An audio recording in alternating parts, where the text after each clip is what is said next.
बिस्मिल्लाहिर्रहमानिर्रहीम, अस्सलाम वालेकुम। जैसा कि हम केमिस्ट्री का चैप्टर नंबर 8 कर रहे थे और अब तो हमारा ऑलमोस्ट ये केमिस्ट्री का चैप्टर नंबर 8 ख़त्म होने वाला है। तो मैंने आप लोगों को जो जो चीज़ें समझा दी थी वो ये कि रेट एक्सप्रेशन क्या होता है वो मैंने आपको समझा दिया था। रेट एक्सप्रेशन क्या होता है कि किसी भी इक्वेशन से हमने एक फॉर्मूला बनाना होता है, dx upon dt is equal to k, और यहाँ पर आ जाएंगे हमारे पास रिएक्टेंट A और B, और यहाँ मैं लिखता हूँ m और m का मतलब नंबर ऑफ मोल्स। इसे हम कहते हैं रेट एक्सप्रेशन। रेट कांस्टेंट किसे कहते हैं? अब मैं इसका फॉर्मूला बनाऊं, k is equal to dx upon dt upon A उसके नंबर ऑफ मोल्स और B उसके नंबर ऑफ मोल्स। ये दो फॉर्मूले हमारे पास अब तक हमने बनाए थे, ठीक है।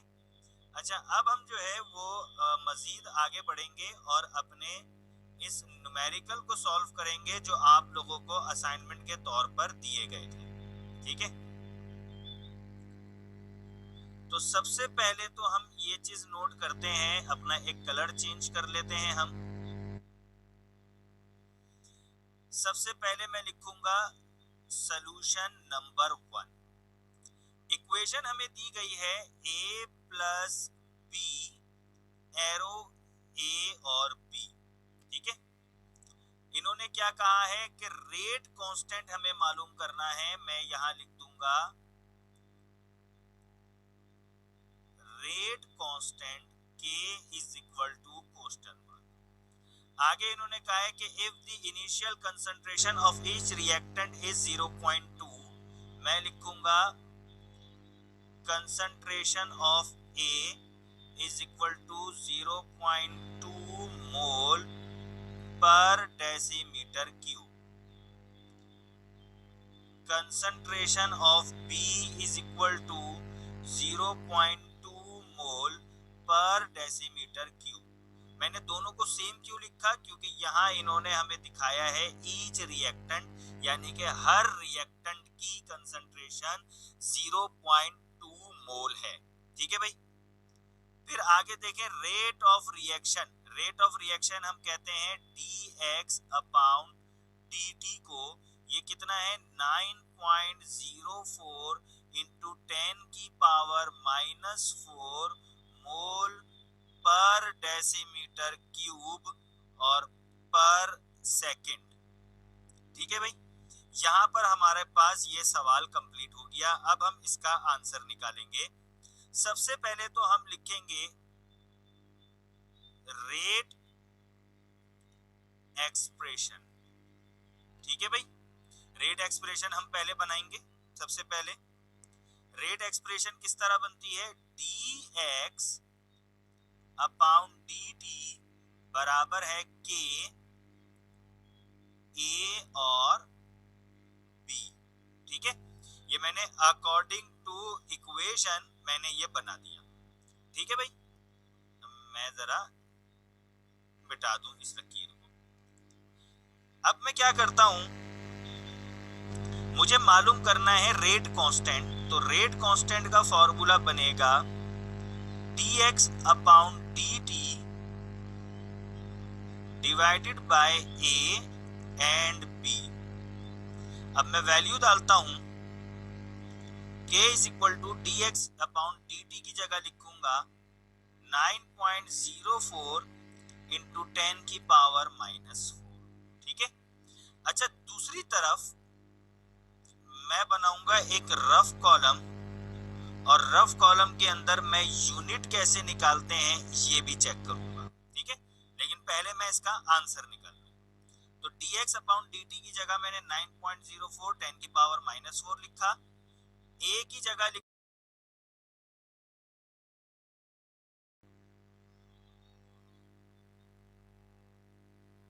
अच्छा जी बच्चों, आवाज आ रही है मेरी? जरा एक दफा बता दीजिएगा, आवाज आ रही है ना?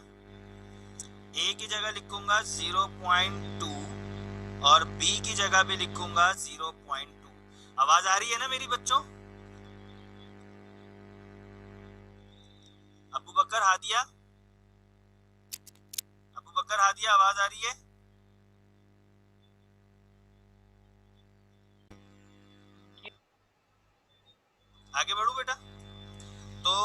हमने जो है वो सबसे पहले यहाँ पर रेट एक्सप्रेशन लिख लिया, ठीक है।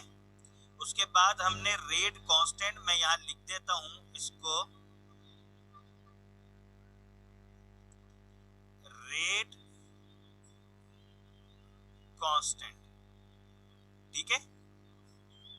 रेट एक्सप्रेशन हो गया, रेट कांस्टेंट हो गया, हमने यहाँ वैल्यू डाली। अब मैं इसको सॉल्व करूंगा।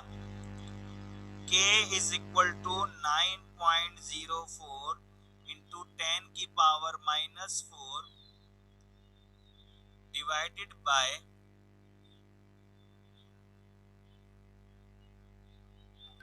0.2 मल्टीप्लाई 0.2। अब मैं जरा इसको सॉल्व करूं, कैलकुलेटर ले लेता हूं मैं। 0.2 मल्टीप्लाई 0.04, ये आ गया 0.04। अब जरा 9.04 को डिवाइड करें 0.04 से,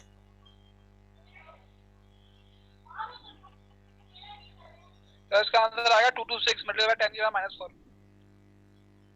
एक मिनट रुक जाइए, डिवाइडेड बाय 0.04, आंसर आया 226 इंटू 10 की पावर -4। अच्छा, माइनस कब आता है? जब पॉइंट इस तरफ जाए। अब अगर मैं इसको माइनस खत्म कर दूं ना, तो मैं पीछे की तरफ लेके जाऊंगा पॉइंट, ठीक है। तो ये हो जाएगा 0.0 और 226, ये हो जाएगा, सही है। कैसे? क्योंकि अगर मैं पॉइंट देखे ना, मैं पॉइंट पीछे ले गया, अब ये 10 की पावर -4 खत्म हो जाएगा। अगर आप यूं भी लिखेंगे आंसर तब भी ठीक है, यूं भी लिखेंगे तब भी ठीक है, ठीक है। लेकिन क्या ये आंसर कंप्लीट हो गया अबू बकर और हादिया? यस और नो? मैं यहाँ और लिख देता हूँ ताकि आप कंफ्यूज ना हो। नहीं सर, अभी इसका यूनिट भी निकलेगा। यूनिट अब इसका यूनिट निकलेगा। यूनिट हम इस फॉर्मूले के तहत निकालेंगे, ठीक है। k बराबर है dx अपॉन dt का जो यूनिट है वो हमारे पास ये रहा, यानी कि मोल dm क्यूब। अच्छा, ये जो फ्रैक्शन है ना, ये जो स्लैश होता है, जब ये स्लैश हटता है ना तो फिर हम माइनस में लिखते हैं, सही है, -3 और सेकंड का -1, ठीक है। अच्छा, नीचे हमारे पास जो आएगा वो आएगा मोल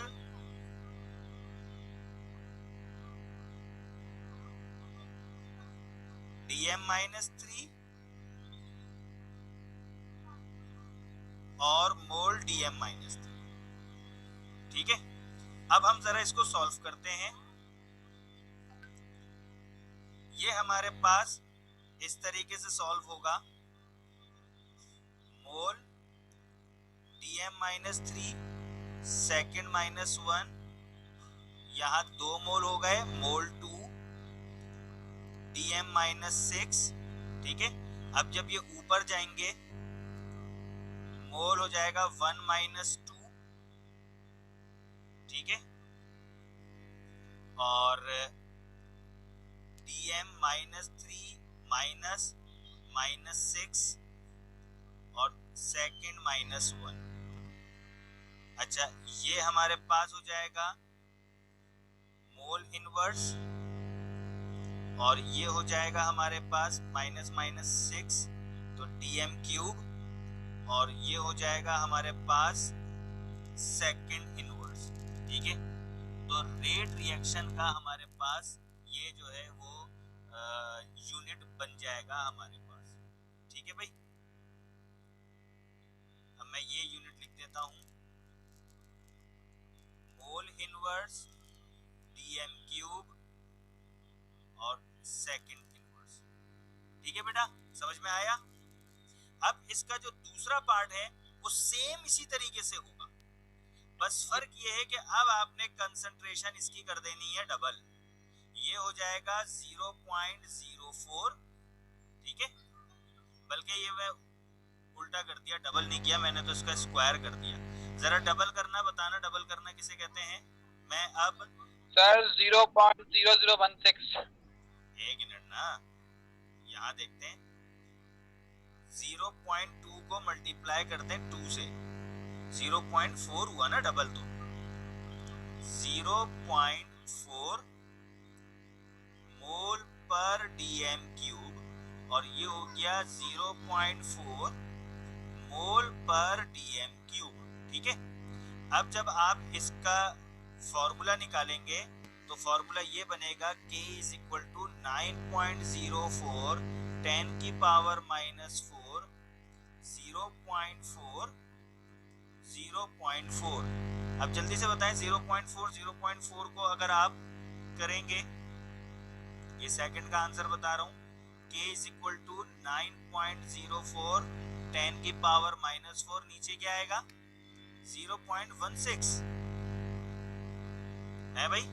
0.4 को 0.4 से मल्टीप्लाई करें, क्या आएगा 0.16 या 0.016?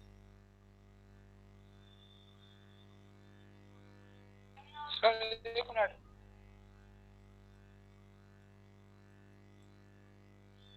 0.16। ठीक है, अब आप इसका आंसर निकाल के बता दे भाई, आज का आंसर क्या आएगा।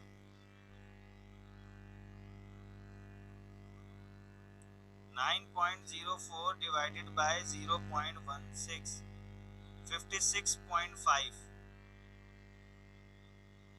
इंटू 10 की पावर -4। अब जल्दी से बताएं कि क्या ये आंसर कंप्लीट हुआ या नहीं।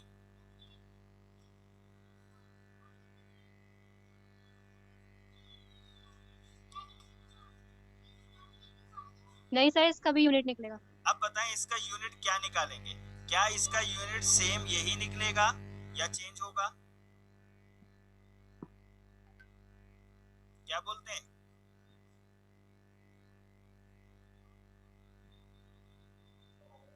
सर यही होगा।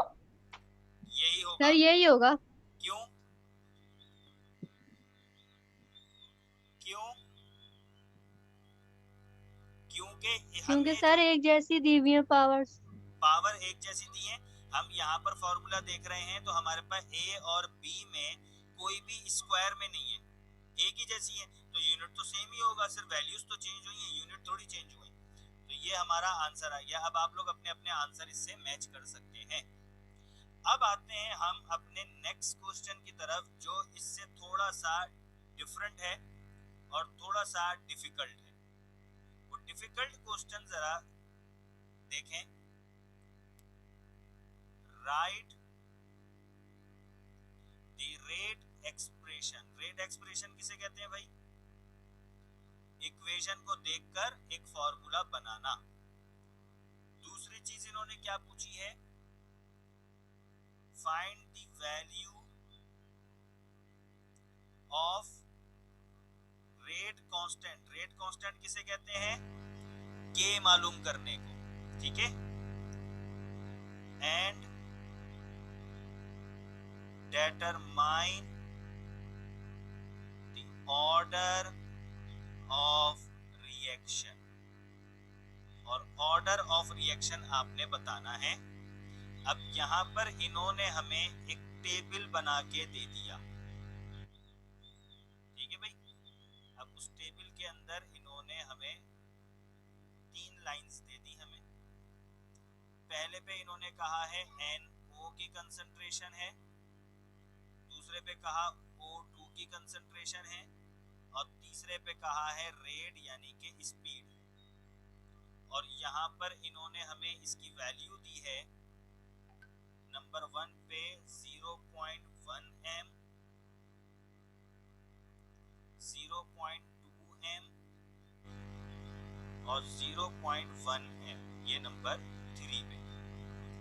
यहाँ पर वैल्यू दी है 0.1 m, 0.1 m, 0.2 m, और यहाँ वैल्यू दी है 2 मल्टीप्लाई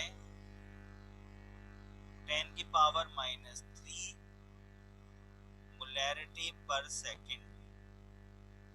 यहाँ दी है 8 इंटू 10 की पावर -3 और यहाँ दी है 4 इंटू 10 की पावर -3। तो मुट जाओ, बताओ उसको क्या बोल।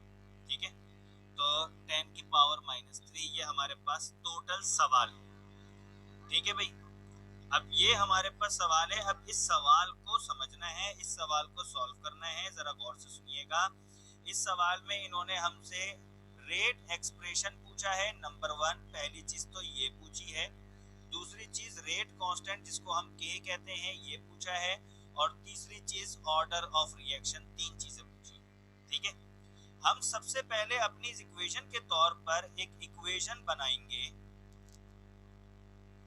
यहां तक सवाल था, अब सॉल्यूशन शुरू हो गया। इक्वेशन हम ये बनाएंगे कि NO और O2 ये हमारे पास रिएक्टेंट है, क्योंकि हमेशा रेट एक्सपीरियंस जो है वो रेट एक्सप्रेशन जो है वो रिएक्टेंट को देख के बनाई जाती है। तो NO और O2 हमारे पास रिएक्टेंट हो गए। जब NO और O2 मिलते हैं तो ये नाइट्रोजन डाइऑक्साइड बनाते हैं NO2। सिंपल है ना भाई। अब हम इसको बैलेंस करेंगे। यहां पर लगाऊंगा मैं 2, सही है, तो नाइट्रोजन 2 है, यहां पर भी लगा दूंगा 2 नाइट्रोजन। ऑक्सीजन कितने हो गए, 2 इधर हो गए, 2 इधर हो गए, 4, और 2 लगाने से 4 इधर भी हो गए, यानी कि इक्वेशन हो गई मेरी बैलेंस। इसलिए मैंने यहाँ 2 लगा दिया। अब जब मैंने इक्वेशन बैलेंस कर दी तो अब मैं सबसे पहली चीज रेट एक्सप्रेशन निकाल लूंगा। रेट एक्सप्रेशन आप तब तक नहीं निकाल सकते जब तक कि आपके पास इक्वेशन ना हो। इक्वेशन मैंने बनाई, इक्वेशन बनाने के बाद मैंने बैलेंस किया। अब मैं रेट एक्सप्रेशन निकालूंगा। रेट एक्सप्रेशन क्या होता है, dx upon dt is equal to k, और यहां पर आते हैं रिएक्टेंट। पहला रिएक्टेंट है NO, दूसरा रिएक्टेंट है O2। चूंकि NO से पहले 2 लगा है तो यहाँ स्क्वायर आ जाएगा। ये मेरी रेट एक्सप्रेशन निकल गई, पहले का आंसर मिल गया। दूसरा इन्होंने कहा है कि रेट कांस्टेंट मालूम करें। अब मैं यहां पर लिखूंगा रेट कांस्टेंट, सही है, सही है। अब मैं नंबर 1 की हेडिंग डाल रहा हूं, क्योंकि अब मैं इस वाले का रेट कांस्टेंट निकाल रहा हूं। तो मैं dx upon dt is equal to k, यहां लगेगा फॉर्मूला NO2 और O2 जो मेरी रेट एक्सप्रेशन थी। अब वैल्यू डालूंगा, dx अपॉन dt कितना है, यहाँ पर रेट ये लिखा हुआ 2 मल्टीप्लाई 10 की power -3 is equal to k। NO की वैल्यू ये रही 0.1 का स्क्वायर और 0.1। अब मैं वैल्यू को चेंज करूंगा, k is equal to 2 multiply 10 की पावर -3 0.1 का स्क्वायर और 0.1। ठीक है भाई। अब मैं इसको करूंगा सॉल्व। 0.1 का स्क्वायर क्या होता है, 0.1 का स्क्वायर आई गेस 0.1 ही होता है ना, जरा चेक कर लेते हैं हम। 0.1 multiply 0.1 0.01, k is equal to 2 multiply 10 की पावर -3 डिवाइडेड बाय 0.01 0.1। ठीक है, अब इसको मल्टीप्लाई करते हैं 0.1 से, ये आ गया k is equal to 2 multiply 10 की पावर -3 डिवाइडेड बाय 0.001। ठीक है भाई। अब हम क्या करते हैं, इसका हम आंसर निकालेंगे जरा। 2 डिवाइडेड बाय 0.001। ठीक है, क्या आंसर आया, आंसर आया 2000। तो हम यहाँ लिख देंगे k is equal to 2000 into 10 की पावर -3। -3 का मतलब होता है पॉइंट आगे गए हुए, हम पीछे ले जाएंगे पॉइंट, तो ये बन जाएगा k इज इक्वल टू 2। सही है, क्योंकि पॉइंट यहाँ पर है ना, मैं 1 2 3 डिजिट ले आऊंगा तो इधर चला जाएगा पॉइंट। ठीक है, तो आंसर बन गया इसका 2। तो रेट कांस्टेंट क्या हो गया हमारे पास, 2 हो गया। ठीक है, अच्छा जी, अब हमारे पास रेट कांस्टेंट आ गया यहाँ पर 2। अच्छा, जब कभी ऐसे न्यूमेरिकल होते हैं ना, यहाँ पर हमें यूनिट निकालने की जरूरत नहीं होती, ठीक है। ये हमारे पास पहले वाले का जवाब आ गया। अब क्या करूंगा, अब मुझे दूसरे वाले का जवाब चाहिए, तो सेम यही चीज दोबारा चलाऊंगा यहाँ पर। अब मैं यहाँ लिख रहा हूँ जरा दूसरे वाले। जी बेटा। सर इसमें यूनिट क्यों नहीं निकालेंगे? इसमें यूनिट यूं नहीं निकालेंगे, ये एक बहुत लंबा न्यूमेरिकल है। ये एक न्यूमेरिकल में आपको इन्होंने कितनी चीजें पूछने को दी हैं? 1 rate expression, second rate constant, और रेट कांस्टेंट भी एक का नहीं पूछा, 1 का अलग निकालेंगे, 2 का अलग निकालेंगे, 3 का अलग निकालेंगे, क्योंकि इन्होंने एक ही इक्वेशन की 3 कंडीशंस दे दी ना। और तीसरी चीज ऑर्डर ऑफ रिएक्शन। अब मुझे बताएं, यही न्यूमेरिकल आपका 3 पेज पे चला जाएगा। अगर आप यूनिट निकालेंगे तो और ज्यादा लेंथी चला जाएगा, तो यूनिट निकालने की ना इतनी ऐसी कोई जरूरत बनती नहीं है मेरा, ठीक है। ठीक है बेटा। तो अब हम आते हैं इसकी सेकंड कंडीशन के ऊपर। सेकंड कंडीशन में अब आप देख सकते हैं formula same as it is यही लगेगा, मैं डायरेक्ट करके बता रहा हूं। K इज इक्वल टू, अब मैं रेट लूंगा यहाँ पर कितना, 8 मल्टीप्लाई 10 की पावर -3, और नीचे मैं एक a का स्क्वायर लूंगा। a कितना है 0.2 और b कितना है 0.1। याद रखिएगा मैं तीनों में यही वाली इक्वेशन चलाऊंगा, ये वाली इक्वेशन में तीनों में चलाऊंगा, याद रखिएगा। क्यों? क्योंकि हमने सबसे पहले ही ये इक्वेशन फाइंड आउट की थी, इसीलिए, ठीक है। इसलिए हर दफा मैं ए कंसंट्रेशन का स्क्वायर ही लूंगा। अब जब मैं इसको सॉल्व करूंगा, ठीक है, तो 2 का स्क्वायर क्या बनता है भाई?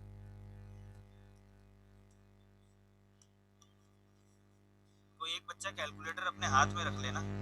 चलें ये देखें, 0.2 का स्क्वायर बनता है 0.04। इसको मल्टीप्लाई कर दूं 0.1 से, क्या आया 0.004। 0.004 इसको मैं 8 से डिवाइड करूं, अगर 8 डिवाइडेड बाय 0.004, आंसर देखें वही 2000 आ गया। तो K इज इक्वल टू 2000 10 की पावर -3।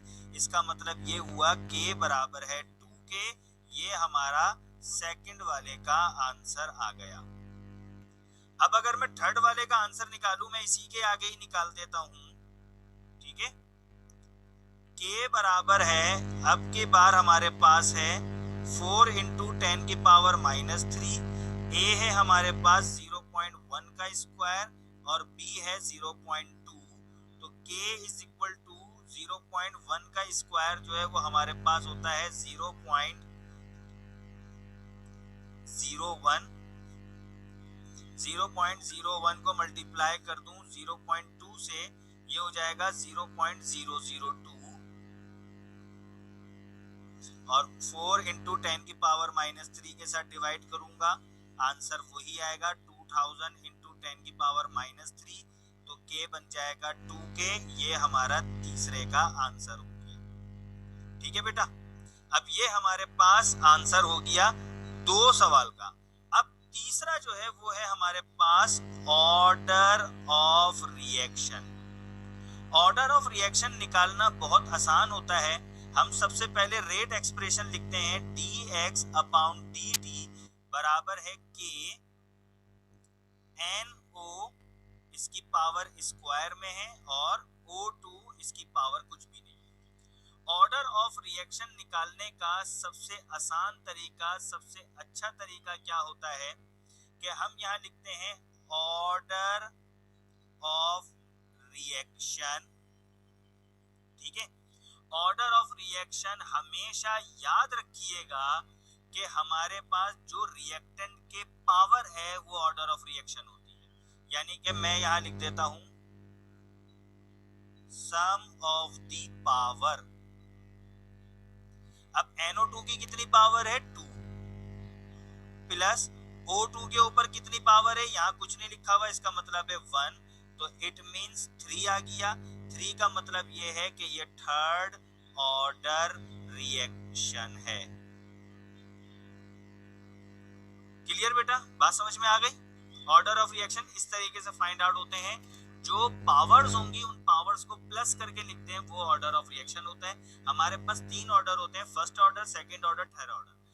फर्स्ट ऑर्डर का मतलब होता है कि रिएक्टेंट जो और प्रोडक्ट ये दोनों एक साथ चलेंगे, यानी कि अगर रिएक्टेंट की जितनी अमाउंट बढ़ाएंगे प्रोडक्ट की सेम अमाउंट बढ़ेगी, इसे हम कहते हैं फर्स्ट ऑर्डर रिएक्शन, दोनों साथ साथ चल रहे हैं। सेकंड ऑर्डर रिएक्शन ये कहते हैं कि रिएक्टेंट की जितनी मिकदार बढ़ाओगे प्रोडक्ट उसका डबल बढ़ेगा, प्रोडक्ट उसका डबल बढ़ेगा। थर्ड ऑर्डर रिएक्शन ये होता है कि आप रिएक्टेंट की जितनी अमाउंट बढ़ाओगे प्रोडक्ट उसका 3 गुना बढ़ेगा। मिसाल के तौर पे, सही है, एक आदमी ने आपको थप्पड़ मारा, आपने पलटे में उसको थप्पड़ मार दिया, उसने आपको दूसरा थप्पड़ मारा, आपने भी उसको दूसरा थप्पड़ मार दिया, उसने आपको 500 रुपए ईदी दी, आपने भी उसको 500 रुपए ईदी दी। मैं कहूंगा ये फर्स्ट ऑर्डर रिएक्शन है, दोनों एक साथ चल रहे हैं। अब एक आदमी को आपने एक थप्पड़ मारा, उसने आपको पलटे में 2 थप्पड़ मार दिए, आपने उसको 500 ईदी दी, उसने आपको 1000 दे दी। ये सेकंड ऑर्डर रिएक्शन है कि रिएक्टेंट से प्रोडक्ट डबल आ रहा है, सही है। थर्ड ऑर्डर रिएक्शन क्या है कि आपने एक थप्पड़ मारा, उसने आपको एक थप्पड़, एक लात, एक मुक्का मार दिया, आपने उसको 10 रुपए दिए, उसने आपको पलटे में 30 रुपए दे दिए। ये थर्ड ऑर्डर रिएक्शन है, ठीक है बेटा। तो आज के लिए इतना काफी है। I am going to stop my recording. If you have any queries, any question, just ask.